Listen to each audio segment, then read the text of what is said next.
ነብዩን አለይሂ ሰላቱ ወሰለም እኮ አላህ ለነብይነት ሲያጫቸው በልጅነት እንኳን ሰርግ ቤት ሄደው ሰርጉን ለማየት ሲሄዱ ሙዚቃ እንዳያዳምጡ ሰርግ ቤት አጠገብ እንዲተኙ ነው አላህ ያደረጋቸው። ፕሮግራሙ ሲያልቅ ነው ከእንቅልፍ የነቁት። ሙዚቃ እንዲያዳምጡ አላህ ፈለጋቸው። ሙዚቃ አንተ እኮ ማትረባነ ደደብነ እናንተ ፈርት ብላ እንደዚህ ምናምን አንብብ። እሱ ተማርከው ነው አንብብ ሚለውና ክርስቲያን አቅርብ ልትገባለት። አዎ አንብብ። እነሱም አይቀሩ እነሱ ተሰልፈው ነው የሚሄዱት። ደግሞ ይመጡና ይሰበሰቡና ሴቶቹን እንዳትሄዱ እዛ ሰውዬ እንዳትሄዱ። እግዚአብሔርን የምንከተለው የሆነ ፍላጎታችንን እንዲያሟላ ከሆነ ይሄ ሃይማኖት አይባልም። እግዚአብሔርን የምንከተለው የሆነ ጥያቄያችንን እንዲመልስ ጉዳያችንን እንዲፈጽም ከሆነ ይሄ ሃይማኖት አይባልም። እግዚአብሔር የኛ ጉዳይ ፈጻሚ አት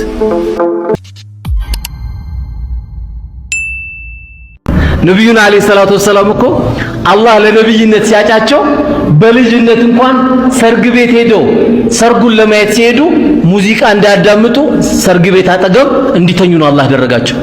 ፕሮግራሙ ሲያልቅ ነው ከእንቅልፍ የነቁት። ሙዚቃ እንዲያዳምጡ አላህ ፈለጋቸው። ሙዚቃ ውሸትና ድራማ ሁሌም የማይለያቸው የእስልምና ኡስታዞች። ይሄንኛው ኡስታዝ እንግዲህ ብዙ ጊዜ ላይ ዋሻል፣ አስተምሮት ላይ የሌለ ዝም ብሎ ሰዎችን ስሜት የሚመች አይነት መጽሐፉ ላይ የሌለ ተረተረው ሲወቶች በማውራት የሚታወቅ ነው። ምን አለ መሰላችሁ? እንደሰማችሁት ነብያችን ነብይ እንዲሆን አላ ምን ሙዚቃ እንኳን እንዳያዳምጥ ሰርግ ቤት ህፃኑ ነው እንኳን ተጠርቶ ዘፈኑ ሲዘፈን እንቅልፍ አስወሰደው። ልክ ዘፈኑ ሲያልቅ ከእንቅልፍ አነቃው። ተረት ነብይ ከሆነ በኋላስ ቤቱ እንኳን ዘፈን ይዘፈን ነበር፣ ይሰማ ነበር። ማስረጃ ሳያል ቡኻሪ 3931 ላይ narrated Aisha that once Abu Bakr came to her on the day of Eid al-Fitr or Eid al-Adha while the Prophet was with her. ከለታት አንድ ቀን አቡበከር ወደ አይሻ ጋር ይመጣል። መሐመድም አብሯት ነበረ። ይህ ቀን ኢድ አል-አድሃ ወይንም ኢድ አል-ፈጥር በሚባልበት በዓላቸው ነው። and there were two girl singers with her. ከአይሻ ጋር ስንት ሁለት ሴቶች ዘፋኝ ነበሩ። ሁለት ዘፋኝ ሴቶች ከአይሻ ጋር አብረው ነበሩ። singing songs of the answer about the day of Baz. ምን እያደረጉ የአንሳርን ሙዚቃ ለባዝ እየዘፈኑ ነበረ። ለቡዝ እየዘፈኑ ነበር። አቡበከር said twice.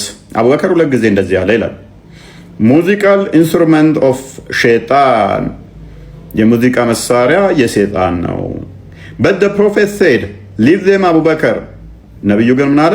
ተዋቸው። for every nation has an Eid or festival and this is our Eid. ተዋቸው ይዝፈኑ። ሁሉም ሰው ኢድ አለው፣ ሁሉም ሰው በዓል አለው። ይሄ ደግሞ የኛ ኢድ ነው አለ ማለት ነው። ዘፈን እየዘፈኑ ነበር። በማቤት በመሐመድ ቤት ከአይሻ ጋር ሁለት ዘፋኞች እየዘፈኑ ነበር። ሙዚቃ የሰይጣን ነው ያለው ማን ነው? አቡበከር። ሙሐመድስ ምን አለ? ሙዚቃ የሰይጣን ነው አትዝፈኑ አታሰሙኝ ነው ያለው? ነው ተዋቸው ይዝፈኑ ነው ያለው። በገነት ደግሞ ይዘፈንልናል ብላችሁ ትጠብቃላችሁ። አጠባራኒ 49:17 ላይ ይሄው ሁርላይኖች በገነት ውስጥ ይዘፍኑልናል ብላችሁ ትጠብቃላችሁ። ነብያችሁ ደግሞ ዘፈኑን ራሱ ብሎታል ዘፈኑን። ይሄው በተጨማሪ ደግሞ ኡስታዛችሁ ምን ይላል ስለ ገነት ዘፈን? ይሄው ነብዩ አለይሂ ሰላቱ ወሰላም የጀነት ሴቶች ሑረል ዐይኖች ለጀነት ባላቸው ንጉሱ ዘፈንን ይዘፍናሉ። ሱብሃንአላህ። ከዘፈኑ ግጥምም ውስጥ ትንሽ ልስጣችሁ አሉ ነብዩ አለይሂ ሰላቱ ወሰላም። የጀነት ሴቶች የሚዘፍኑትን ዘፈን ግጥማቸውን ረሱል አለይሂ ሰላቱ ወሰላም ለኡመታቸው ተናገሩ። እስልምና እኮ ውብ ዲን ነው፣ የተሟላ ሃይማኖት እኮ። ስለዚህ ምድር አይደለም ስለሚቀጥለው ዓለም እዛ ስላለችው ሚስት ስለምትዘፍንልህ ዘፈን ግጥም ረሱል አለይሂ ሰላቱ ሰላም ይነግሯል። ውሸትን የምትጸየፉ ሙስሊም እህት ወንድሞቼ አሁን ላይቭ ላይ ነን። ኑና እውነትን ተማሩ። እውነት አርነት ያወጣል። ኡስታዞቻችሁ ድራማና ውሸት ሁሌም የሚነግሯችሁ እንደዛ ነው። እኛ ግን አስተምሮታችሁ ኡስታዞቻችሁ እንደሚሉት እንዳልሆነ በስርዓት ስለምናስተምር ተከታተሉን።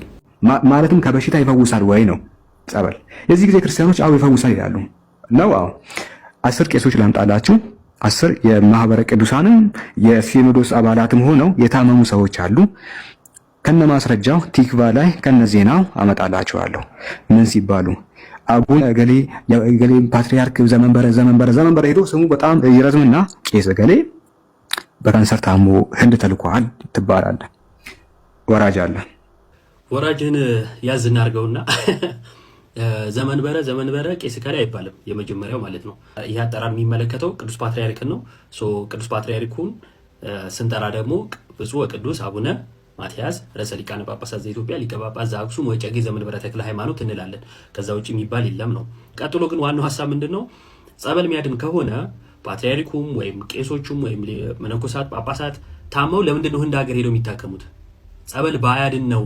ስለዚህ ጸበል ያድናል የምትሉት ውሸት ነው የሚል ነገር ነው። ክሱ ይሄ ነው። አሁን የዘምዘም ውሃ በእስልምና ምንድነው እሱ ትርጉሙ የሚለውን እናይና ከራሳቸው ሰዎች የትኛውም ሙስሊም በህክምና ማለት ህክምና ሄዶ የሚታከም ከሆነ አላህ ያድንም። ሎጂኩ ይሄ ነው።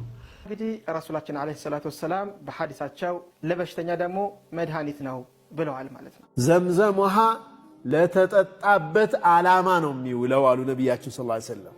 የዘምዘም ውሃ ለተጠጣለት ዓላማ ይውላል።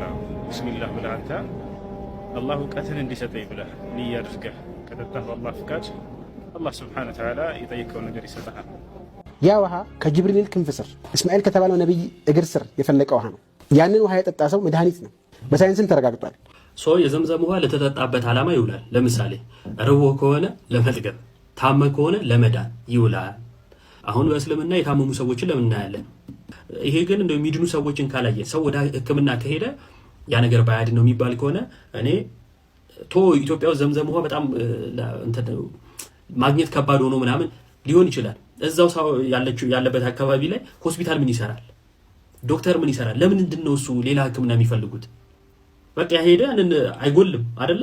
የፈለገ ቢወሰድ አይጎልም ትሉናላችሁ። ማይጎድል ከሆነ ያ ሁሉ ሰው እየጠጣ ለምን አልዳነም?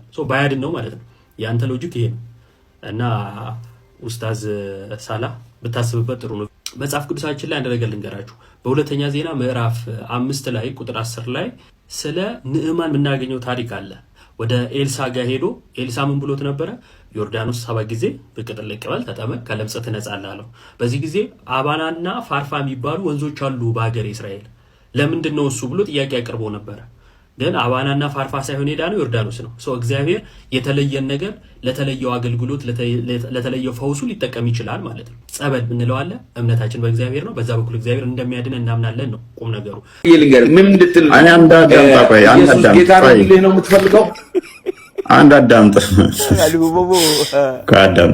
ኢየሱስ ጌታ ነው ልልህ ነው የምትፈልገው? እኔ ጌታ ነው እልሃለሁ። ኃላፊነት ነው እንጂ በቃ ችግር የለውም። ለምንድን ነው እንደዚህ አይነት ነገር ውስጥ የምታደርገው? ይሄ ሃይማኖት ነው። ሃይማኖት አንተ ባመንበት ታምነዋለህ፣ እኛም ባመንበት እናምነዋለን። ሃይማኖት መናገር እና እባክህ አንዋር ብለህ አትጨቅጭቀን፣ ራሳችንን አታሳምነን። አላሳምናችሁም። ለምን ሰላም ይውረድልን፣ ፍቅሩ ይምጣ። ለዛ ተብሎ ነው የሚደረገው። ዝም ብለህ በቃ መሳደብ ጌታ ነው እላለሁ። በቃ ተወን፣ በጣም ያወጣው ጌታ ነው። ምንም አታውቅም። የምታሳዝነኝ እውነቴን ነው የምልህ። አንዋሬ ተው። አንተም አይደለህም የሚተረጉ ተወን። በቃ ራሳችንን እናሳምንከን በጠበጥከን እና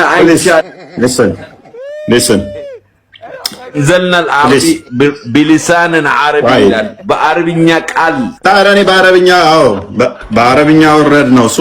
እኔ አረብ አይደለሁም።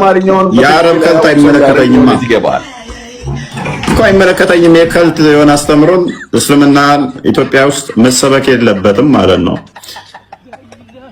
ስለዚህ በአረብኛ የሆነን ከልት ለምን ትነግሩናላችሁ? ምክንያቱም 14:4 ላይ ደግሞ ለሁሉ ማን ነው ኢትዮጵያ ምንድነው አልገባኝም ልትል የፈለከው ነገር አንተ ይሄንን ማጣላትን ተው፣ ብዙ አታናግረን እባክህ። እሺ በቃ ወደ ቶፒኩ መለስ። ይሄንን ማጣላት ይበቃል። ደግሞ ሸይጣን ትላለህ። ራስህ ነህ ሸይጣን፣ ትልቁ ሸይጣን። ሸይጣን ምናምን ከእንትና ጋር ሰራ። ሸይጣን ማለት ያንተ አይነት አሳሳች ሰው እኮ ነው። ሌላ እኮ ነገር የለውም። ምን ቀንድ ያለው መስሎ ነው አንተ እንደምታስበው አይደለም። መንፈስ ነው ያንተ፣ መጥፎ መንፈስ ነው ሸይጣን ማለት። እሺ ኦኬ፣ አንድ ነገር ልጠይቅህ።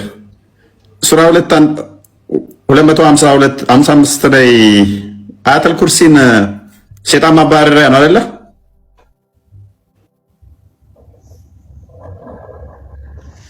አያተል ኩርሲ ሸይጣን ማባረሪያ ነው አይደለ? 255 ያለው ማለት ነው። ሸይጣን ማባረሪያ ነው አይደለም? ምን የሚለው እስኪ ንገረኝ። እኔ አያተል ኩርሲን ታውቀዋለህ ጠንቅቀህ? ሸይጣን ማባረሪያ አንተ ሙስሊም አይደለህማ። አንተ ሙስሊም አይደለህ። ሁለኛ እኔ እንድረዳ እኮ ነው የምፈልገው። ሸይጣን ማባረሪያ የምትቀሩት ምንድነው? እሱ በብዛት እስቲ ካሊድ ምንድነው እሱ? ከድር ቀጥል እስቲ። አላሁ ላ ኢላሃ ኢላ ሁወል ሐዩል ቀዩም የሚለው ላ ተእኹዙሁ ሲነቱን ወላ ኑም ለሁ ማ ፊ ሰማዋቲ ወማ ፊል አርድ መን ዘ ለዚ የሽፈዑ ኢላ ቢኢዝኒህ يعلم ما بين ايديهم وما خلفهم ولا يحيطون بشيء الا بما شاء وسع كرسيه السماوات والارض وبس ولا يحوطون لما مقاروت ينكفل لما مقاروت ምን ማለት እንደሆነ ገብቶሃል? ገብቶኛል። ያላ ኩርሲ ሰማይና ምድር ሰፋ፣ እርሱ ከሱ በቀር አምላክ የለም፣ ሕያው ምናምን ተረት ነው። ኤኒዌይስ ለምንድን ነው የምትቀሩት? ይኸውልህ አላህ ሐይ ቀዩም ነው። በደንብ ስማ። ለምንድን ነው የምትቀሩትን? ያልጠየቅኩም አስጨርሰኛ ምን እንደሚል መጀመሪያ ያልጠየቅኩማ። አላህ ህይወት አለው። ምን አገባኝ ነኝ? አልጠየቅኩም። ለምንድን ነው የምትቀሩት? ይሄንን ክፍል ሴጣን ማባረሪያ ተጠቀሙታላችሁ። ያንተ አይነቱን ጂኒ ልናባረር እኮ ነው። ቴንክ ዩ።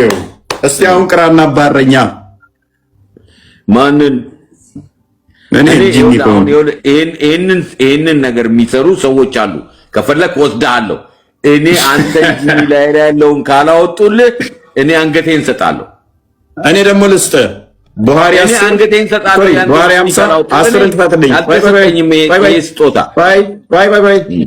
ቡሃሪ 10 ላይ አንተን ራሱ ሴጣን ማባረሪያ ብሎ ያስተማረ ሴጣን መሆኑን ላሳየ። ያውም በረመዳን ቀን ሴጣን ይታሰራል ባልከው ቀን ሴጣን ማባረሪያን ሴጣን ራሱ አስተማረ። ቻሌንጅ ታደርገኛለህ? ሴጣን ይታሰራል ባለህ ቀን ነብይህ ሴጣን ማባረሪያን ራሱ ሴጣን አስተማረ። እንኳን ሴጣን ልታባረረበት ያውን የተከፈለ ሰደቃ ነው። ሴጣን ማባረሪያን ሴጣን ራሱ ነው ያስተማራችሁ አይደለ? ለአቡሬራ ሴጣን አይደለም እንደዛ አይደለም። የሚያስተምረው ማን የሚያስተምረው ቁርአን ነው የሚያስተምረው። ቆይ ልንገርህ። እሺ ቀጥል። ሰይጣን ሄዶ ለአቡሬራ እንደዛ እንትን ያዘውና ለ3 ቀን አሰረው። ከዛ እስቲ አንድ ነገር እኔ አንድ ምክር ልንገርህ፣ አንድ እንትን ላስተምር ብሎ ነገረው። እኛን ለማባረር ስትፈልግ የምትቀራ ሱራ ወይ ላስተምር ብሎ ቀራ። ከዛ ሄዶ ነብዩ ሲጠይቅ ግን የነገረ ሐሰተኛ ነው፣ ግን ቁርአኑ ልክ ነው አለ። ሰይጣን ነው ቃሉ ልክ ነው፣ ግን የነገረ ሐሰተኛ ነው አለ። እሱ ሰይጣን ነው አይደል የነገረው ለአቡ ሁረይራ? ስለዚህ አቡ ሁረይራን ሰይጣን በምን እንደሚባረር አቡ ሁረይራ ማለት ሙሐመድ ካካ ሲል ድንጋይ ይዞለት የሚከተለው ነው። የድመቶች አባት ማለት ነው አቡ ሁረይራ ማለት። ይህንን ሰውዬ እንኳን የነብዩ ሐዲስ በብዛት ያስተላለፈው በአንደኛነት አቡ ሁረይራ ነው። ይህንን ሰውዬ እንኳን ምርጡ ሰሃባ የሚባለው ሰይጣንን ማባረሪያ ያስተማረው ራሱ ሰይጣን ነው አይደለ? look let me tell you something ላሳጥርልህ። አንተ በጣም ሩቅ ነው አይደለም ከድር? አሁን አንተ ያረገ ምን ይላል ነው አይደለም ከድር? ለቡሬራ ነው የተነገረው። አንተን እንደሚያረገ ውስጥ ያለው መንፈስ በቃ ሌላ ነገር። አንዋር ባይ ችግር የለውም። ወይት አቡ ሁረይራን አሁን አንዋር ማይክን አንሳ። አቡ ሁረይራን ሰይጣንን ማባረሪያ ያስተማረው ራሱ ሰይጣን ነው አይደለም? ማይክን አንሳው። አቡ ሁሬራን ካንተ አለየውም። በቃ ልንገርህ፣ አንተ እኮ ነህ ማለት ሸይጣን። አንተ ለምን ሌላ ሰው ጋር ትፈልገዋለህ? ራሱ ያለው እኮ መንፈስ ነው። ይሄ መጥፎ መንፈስ እኮ ነው። አንተ ሸይጣን ማለት ምን መስሎ ነው? ቴንኪው ተስማማላችሁ? ከላይ ያላችሁት አቡ ሁሬራን ካንተ አለየውም ብሏል። በብቸኝነት ሐዲስን በዋናነት ያስተላለፈው አቡ ሁሬራ ነው። የነብዩ ካካሲ ድንጋይን ያቀበል ሌሰን ከድር ተስማማለህ? አቡ ሁሬራ እንደኔ ነው? አይ አልስማማም። ዝም ብሎ ነው። ኦኬ አቡ ሁሬራ ብዙ ሐዲስ የተቀበለ ነው። ኦኬ ሌት ሚ ሴት አሁን ሌላው የፈለኩት ነገር ሌሎች ይቀጥሉ። ሌሎቻችሁ ትቀበላላችሁ? ፍርዶስ አብዱ አንተ እኮ መረዳት የምትፈልገው አንተ ማብሸቅ ምናምን ውስጥ አቡ ሁሬራ ከአንተ ማይለይ ተራ አርገኸዋል። ከኔ ማይለይ ተራ ነው ምናምን አዳምጥ። የመጣው ሸይጣን አንተ ጋር አለ። አዳምጥ። ስለዚህ አቡ ሁሬራ ምንድነው? ሴጣን የተቆራኘው ሴጣን ያለበት ከአንተ ማይለይ ነው ብለሃል። ለመናፍስ የምትሰግደው አንተ አለ አይደል? አትጩህ ተረጋጋ እኮ ነው የምነግርህ። ለምን ድርቅ ትላለህ? ተረጋጋ። አዳምጥ። እሺ። ስለዚህ አቡ ሁሬራን ሴጣን አስተማረው። በረመዳን ቀን ሴጣን ይታሰራል አይደለ? እኔ አንተ ጋር አልታሰረም፣ እያየሁት ነው። ኦኬ አቡ ሁሬራ ጋር ሴጣን ታስሯል አልታሰረም? ሳሮች ጋር እኛ እስላሞች ጋር ረመዳን ላይ ሴጣን ይታሰርልናል። አቡ ሁሬራን ሴጣን ያስተማረው የረመዳን ቀን ነው። እስልምናን ቀበርከው በደቂቃ ውስጥ ይሆናል። በቃ እንኳን አቡ ሁሬራ የነቢጤ ከሆነ ምርጡ ሰሃባ የተባለው አዳምጥ። ስለዚህ አቡ ሁሬራ ጋር ሴጣን አለ። እኛም ምርጡ ሰሃቦቹ ምርጡ ሙስሊሞች የተባለው ሐዲስን በዋናነት ያስተላለፈው በአንደኝነት አቡ ሁሬራን ሴጣን ነው ያስተማረው። ያው መቼ? የረመዳን ቀን። አንተ እንደዚህ ጨነቀ አንተ ሃይማኖት ላይ ስላላገኘህ አትረብሽ። በቃ አሁን ይነበብ ግን በዚህ አይነት ነገር አይደለም። የመሐመድ ሰሃባን የተሳደብከው እውነቱ ስለሌለ ነው። እኔ ገብቶኛል። ሸይጣን ያልከው አቡ ሁሬራ እውነቱን ስላላገኘው ነው። እሺ ተሰሩ በቃ እፎይ ቆይ አንድ ጊዜ አዳምጠኝማ። ያለው እስልምና ላይ ነው። ከሰሩት እንዴት እስልምናን እንደቀበረው አይታችኋል። እናመሰግናለን። ያው እሱ ለአንብብላቸው አንድ ጊዜ በረመዳን ቀን ነው። በነገራችን አንድ ያዘው ክርስቲያን አንድ ያዘው አቡ መረዋ የሚባለው ለማስተባበል እየሞከረ ነው። እሱ ማለት የፈለገው ምንድን ነው? ማለት እሱ ካንተ አለየውም ያለው ምክንያት እሱም እንደ ሰው ነው ሊል ፈልጎ ነው። ኦኬ እንደ ሰው እኔ እንደ ዝንጀሮ ነው ወይ ብዬ አልጠየኩትም። አቡ ሁሬራ በረመዳን ቀን ቆይ ችግር የለውም እኔ ዝንጀሮ ነው ወይ ብዬ አልጠየኩትም። እንዳንተው ነው የሚለኝ ምን አቡ ሁሬራ ማንን ይመስላል ብዬ አልጠየኩትም። ዋና ፖይንቴ ነው ምንድነው? እሱ አቡ ሁሬራን ያስተማረው ሴጣን ነው አይደለም?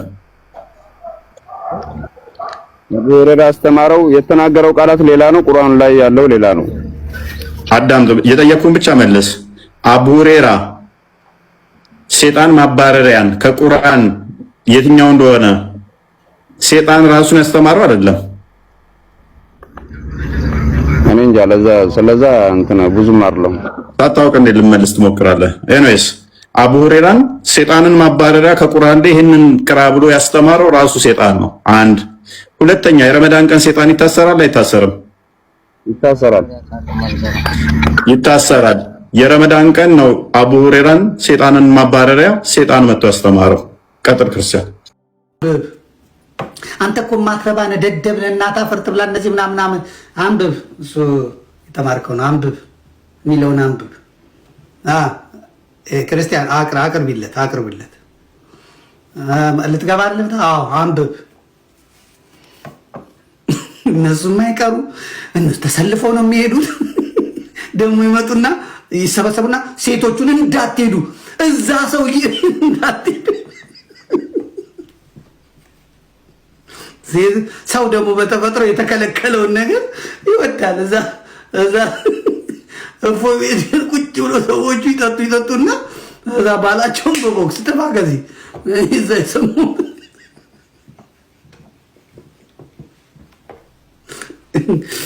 መቼም የሁላ ሰራዊት የዋሃቢ እስላም ሰራዊት ተሰልፎብን አንድ እግዚአብሔር ስራ አይ መድኃኒዓለም ስራ አንድ የዚህ ቤተ ክርስቲያን አምላክ እኮ ይገርማል። እንደ ጺሙን አጎፍሮ ወንድማችን ጺሙን አጎፍሮ በእንግሊዝኛ በአረብኛ በአማርኛ ቁርአኑን ቀሽሮና ኡስታዝና ግባ በለው ወደ ላይ ወጣ ትእዛዙ ራሱ ወደ ላይ ወጣ ጥያቄ አለ ወይ መልስ ትመልሳለህ? አዎ ና ወጣ ወደ ላይ። እሺ ያው እንደዚህ በምን ላይ ነበር የምትነጋገረው? አንተ ግን በዛው ሃይማኖት ነህ በጣም ልትመልሳለህ የመጣው ግባ ቁጭ በል ነው ዝም በል ሚውት ያደርገዋል። ዝም በል ስማ፣ ሲያበዛው ደግሞ ውረድ እታች ወርደ ቁጭ ብለህ ስማ። እኔ የሚመስለኝ እሱ እንደዚህ ይቀመጥና እነሱ ይሰበሰባሉ። ሲያጠፉ ጆሮአቸውን እንደ የኔታ ምዝልቅ ዝም በል ግጨን ተናግረን ቀጥል የሚል ነው ይመስለኝ።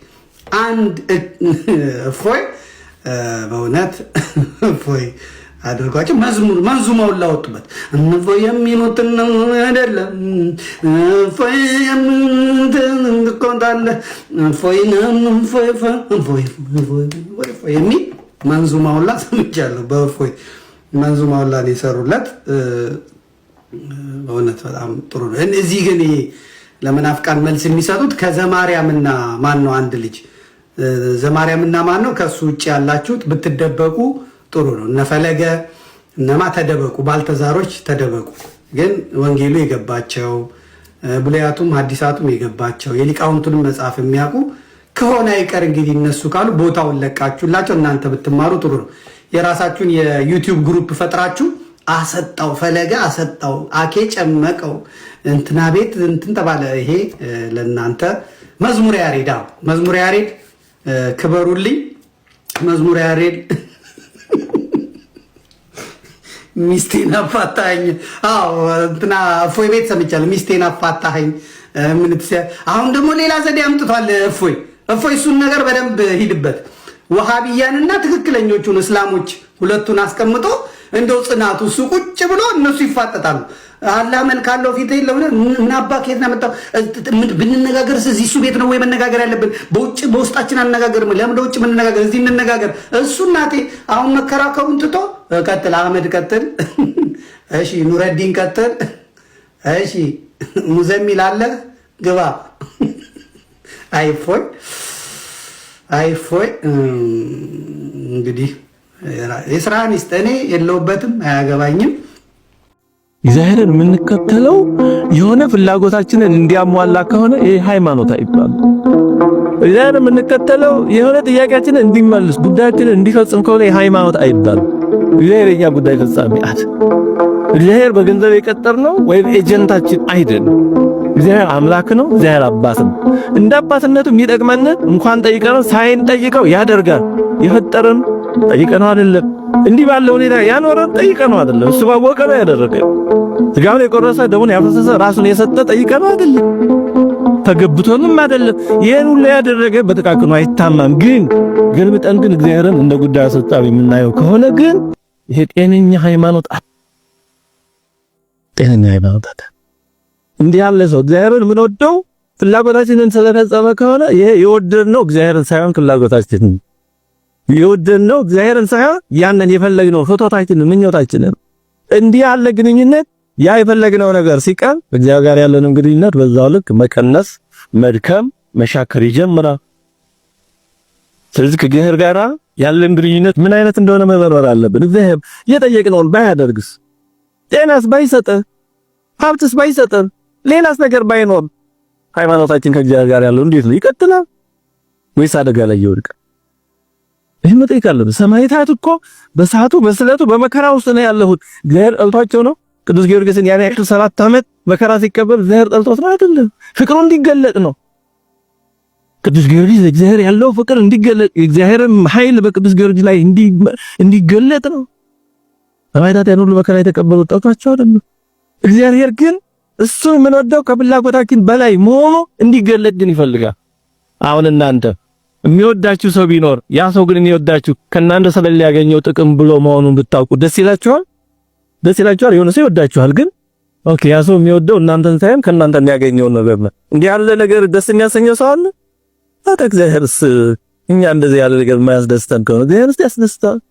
እግዚአብሔር ይሰጣል። ግን ምን ወደው ግን ስለ ስጦታ ብሎ መሆን የለበትም እንጂ ክርስቲያን ነው እኛ ለምን እንዲሆናል እንዴ? ከሌላ ከራሳቸው የሚያሳስተው በቃ ያደገኛ ሃይማኖት አረዳዱ ክርስትና ሃይማኖት እንደዚህ አይደለም።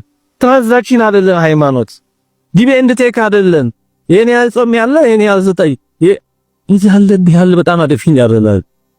ስለዚህ ሰይጣን ጌታችንን የፈተነው እንዲህ ባለ መንገድ የሚያስቡ ሰዎች እንደሚፈተኑ ፈተናው የሰይጣን እንዲህ እንደሆነ እንድንረዳ የእግዚአብሔር ልጅ ከሆንክ ለምን ትራባለህ? ይሁን ድንጋይ አለ ዳቦ አድርግና ብላ የራስን መንገድ ሂድ። እግዚአብሔር አባቴ ነው የምትል አልደረሰልህም። በቃ የራስን መንገድ ሂድ። ሰይጣን የሚፈትነን እንዲህ በቃ እናንተ ሃይማኖት እስከመቼ ነው? ይኸው የኔ ታመህ መደረሰን በበለጠ እርቅ ሁሉ እግዚአብሔር ቢኖር እግዚአብሔር ቢወድ ለምን ይሄን ሁሉ መከራ ያመጣብሃል? የሚል አይነት ፈተና ነው። ኢዮብ የተፈተነውን አስታውሱ። ጓደኞቹ ኢዮብን የፈተኑት እንደዛ ብለው የኢዮብን መከራ ሲያዩ ምን አሉ ጓደኞቹ? ወይ አንተ የተሰወረ ኃጢአት አለብህ እኛ ማናቀው፣ ወይ እግዚአብሔር ደግሞ በአንተ ላይ ጨክኖብሃል። እግዚአብሔር ግን በወዳጆቹ ስለማይጨክን አንተ የሁሉ መከራ የመጣብህ ከኛ የተሰወረ ኃጢአት ቢኖርህ ነው ብለው ጨቀጨቁት። ኢዮብን ያንገዳገሩት ጓደኞቹ ናቸው። የነሱ አረዳድ እግዚአብሔር በወዳጆቹ ላይ መከራ አያመጣም ነው። የብዙ ሰው የተሳሳተ አረዳድ አንዳንድ ሰው አሁን ያለ ጻይረ ሞት ቶሎ ሲሞት አቤት እግዚአብሔር ስራውን መሰከረለት ምናምን የሚሉ ሰዎች አሉ። ጥሩ ሊሆን ይችላል። አዎ ግን አናቅ በአንጻሩ ደግሞ በጣም ተሰቃይቶ በጣም ተጠቂቆ ሲሞት ደግሞ ምን ስራ ኖሮበት ነው ምን ኃጢአት ኖሮበት ነው የሚሉ ሰዎች አሉ። እንደዚህ የሚሉ ሰዎች ሰምታችሁ አታውቁ? በጣም ሰው ተሰቃይቶ ተጠይቆ ሲሞት እንግዲህ ኃጢአት ኖሮበት ነው ስራ ኖሮበት ነው ማለት በቃ የተሰወረ በደል ኖሮበት እያሰቃየው ነው ይላል። የተሳሳተ አረዳድ ላይሆንም ይችላል ሊሆን ይችላል። እግዚአብሔር ወዳጆቹንም ጠይቆ ይወስዳል አጥርቶ ማለት ነው። እያጠራቸው ሊሆን ይችላል አናውቅም። እግዚአብሔር ሰዎች ክርስቶስ ሰው በመሆኑ ጥያቄያችንን ሁሉ ነው የመለሰው። አንዳንድ ጥያቄዎች በትምህርት በቃል ብቻ ብንሰማቸው ላይዋሃዱ ወይም መልስነታቸው በፈተና ጊዜ በጣም አጥጋቢ ላይሆን ይችላል። አሁን ለምሳሌ ለምን እንደዚህ ያለ መከራ ይኖራል? ለምን እኔ ጥሩ እየሰራው ሰው ለምን አይቀበለኝም? እንደዚህ አይነት ነገር ቢመጣ ክርስቶስ ነው መልሳችን። እሱ አበርክቶ መግቦ እሱ ያን ሁሉ መልካም ነገር አድርጎ መልሱ ምንድነው? ይሰቀላል እንደተባለ እኛን ያህል መልካም ነገር አድርገናል። እሱ ያ በሽተኞችን ለፈወሰ መልካም ነገር ላደረገ አይደል የተጠላው? በጥፊ ለወጡ ሰባትና በጥፊ አይደል የተመታው? ታዲያ እሱ ንጹሕ ባህሪ ሲሆን መልካም ብቻ ያደረገ ሲሆን አንዳችም ክፋት የሌለበት ሲሆን በጥፊ ከተመታ እነዛ ሰዎች መልካም ያደረገላቸው ሰዎች ይሰቀል ካሉት እኛ የምንትማቷን መልካም ነገር አድርገን እንዴት ሰው አይረዳኝም እንዴ ልንል ይችላል? አይገርምም? ለጥያቄያችን ሁሉ ክርስቶስ በእውነቱ መልሱ እሱ። ለእያንዳንዱ ነገር ብናየው የክርስቶስ ሰው ሆኖ በምድር ላይ መመላለስና ያደረገው ነገር መልስ ነው ነው። ለምን መልካም እየሰራው መከራ እቀበላለሁ በደጋግ ሰዎች ላይ ለምን መከራ ይደርሳል የሚል ሰው ቢኖር ንጹሕ ባህሪ ክርስቶስ በመስቀል ላይ አልተሰቀለም፣ መራራ ሞት አልጠጣም። እሱ ኃጢአት ኖሮበት ነው ይሄን ያደረገው። ታዲያ ንጹሕ ባህሪ የሆነ እሱ ይሄን መከራ ከተቀበለ እኛም በደም ካስተዋል ነው የክርስቶስ ሰው መሆን ለጥያቄያችን ሁሉ መልስ፣ በግላችንም በሀገርም በዓለም በአጠቃላይ ለሚደርሱ ነገሮች ለምን ይሆናል ብለን ብስልስል በክንክን ስንል ሌላችን ወደ ክርስቶስ ቀና ሲል ከክርስቶስ መልሱ እናገኝ እና የክርስቶስ ሰው መሆን የሁሉ ነገር መልስ ነው ነው። በደም ካስተዋሉ የሁሉ ነገር መልስ። ለምን በዓለም ላይ መከራ ክፉ ነገር እንዲህ ይሆናል? ምን ለሱ የመከራውን ጥግ ተቀብለው ያለ በደሉ ንጹሕ ባህሪ በመስቀል ላይ አልተገደለም፣ አልተሰቀለም፣ ስጋውን አልቆረሰም፣ ደሙን አላፈሰሰም። ማሸነፊያው ግን ይሄ መሆኑን አሳየን። ይሄን ሁሉ የክፋት ሁሉ መዳረሻ ሞት ነው። ሞት ደግሞ ወደ መቃብር ወደ መፈስ ነው የሚያደርሰው። ክርስቶስ ይሄን ሁሉ ተቀብሎ ተቀብሮ ይሄን ሁሉ ግን ተዳርቆ ለሶስተኛው ቀን ደረሰ። በቃ ክፋት የሚሸነፈው በዚህ መንገድ ነው። ክፋት የሚሸነፈው ክፋትን ያለ በቀል ያለ ክፋት መቀበል። በመጨረሻ ክፋት በዚህ መንገድ ይሸነፋል፣ ያልቃል። እንደ ገለባ እሳት ነው ክፋት። የገለባ እሳት ወይ ማንኛውም እሳት ተቀጣጣይ ካለ ድረስ ነው የሚቆየው። ተቀጣጣይ እስካለ ድረስ ይነዳል። በመጨረሻ ግን ተቀጣጣይ ሲያልቅ ተቀጣጣይ የሚያልቀው እሳቱ የሚያልቅ። ክፋት እንደዚህ ነው የሚያልቅ። ክርስቶስ ይህን በተግባር ነው ያሳየን። ክፋት እንዴት እንደሚሸነፍ በተግባር አሳየን። የክፋት ጥግ ሞት ነው። በቃ ምን ህመምን፣ ደዌም፣ ስራትን፣ ግርፋትን፣ ድብደባ መጨረሻው ሞት ነው። የሚወስደው ሞት ነው። የመጨረሻውን ተቀበለ። የሞት ደግሞ መጨረሻ ማሳረጊያው ደግሞ ሞትን የሚያስገነው ትንሣኤ ነው። ያ ሁሉ ነገር ወደ ተግባር አሳይቶናል። በእውነት ክብር ምስጋና ይግባው በእውነቱ እና ወደ በረሃ ሄዶ የተፈተነው ከዚህ የተነሳ ነው። እንግዲህ 3 ፈተናዎችን ነው የተፈተነው። ለምን አስታውሰው ባጭሩ ለማስታወስ የመጀመሪያው የምግብ ጉዳይ ጌታችን 40 ቀን 40 ሌሊት ጾሞ ምንም ሳይቀምስ ነው የጾመው። እኛ አሁን በሆነ ሰዓት እንደያቅማችን ጾም እንደምንችለው ነው እና ጾመን ከተወሰነ ሰዓት በኋላ እንቀምሳለን። ደግሞ ከሰኞ እስከ 45 ቀን ነው የምንጾመው። እሁድ ቅዳሜን ደግሞ ያው ከጠሎላት በቀር አይዋልም። እንዲህ ያደረግን ነው የምንጾመው። ለምን አንችልማ? ከክርስቶስ የምንችለው ዋናውን እንወስዳለን። ከዛ ደግሞ እንደ አቅማችን ሀገር ነው እንጂ 40 ቀን በተከታታይ ጌታችን እንዳደረገው ጽሙ ብንባል ይሆንልና 40 ቀን ለዋሳን ቀምስ አይሆን። እግዚአብሔር የማንችለውን ቀመር አይሸክም። እንደዚህ ነው ቤተክርስቲያን። ዋናው ይወሰዳል። ከዛ ደግሞ እንደ አቅማችን ካስተማይዝ ይደረጋል። ጌታችን ግን 40 ቀን ምንም ሳይቀምስ ነው የጾመው። ከዛ በኋላ በእውነትም ሰው ሆኗልና ሰይጣን ቀርቦ የእግዚአብሔር ልጅ ከሆንክ ድንጋዩ ምን አድርጋሉ? ዳቦ አድርግ። ስለዚህ የመጀመሪያው ፈተና የሆድ ፈተና። ለምንድን ነው ሰይጣን